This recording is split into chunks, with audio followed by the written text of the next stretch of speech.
When I'm thinking about my background and how it sort of influenced me, I think a couple things come to mind. One is like my faith. I was raised in the church, raised Baptist.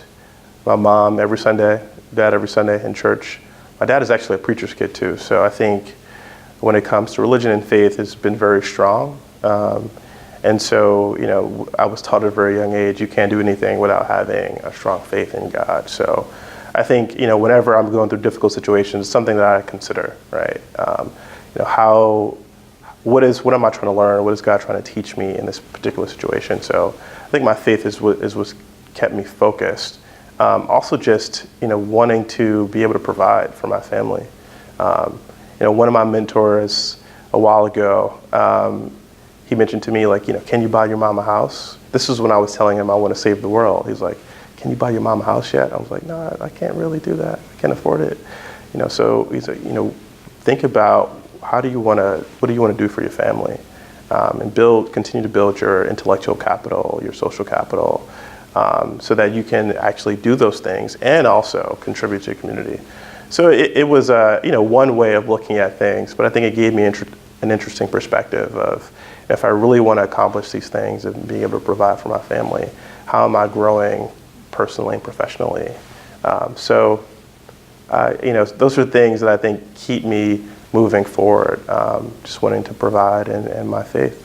So growing up in East Harlem in the 90s, this is before we had, artisanal coffee shops on every corner. This is back in the day. I think there was always a sense of community, right? Like the concept of it takes a village to raise a child was very present.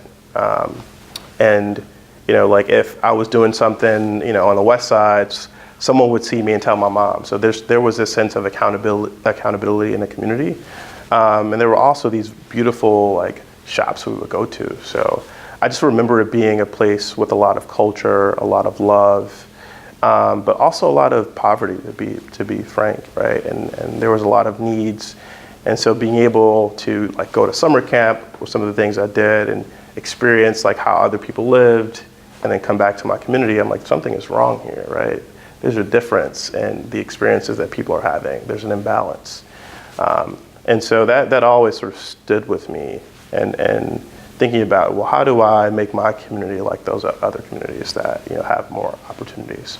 And so I think even to this day, right, I think I'm trying to undo that, right? And in part, try not to be a product of my environment, right? I think it's something I'm constantly thinking about. But also, with my success, how do I eventually bring back, right? What do I do to help grow and expand the opportunities for others in my community? So I think it fuels me every day. One of the hashtags I use is just a kid from East Harlem because it grounds me. It reminds me of no matter where I've gone, where I've traveled to, this is part of who I am, part of my DNA. And something I never want to forget, and it will be a part of me forever.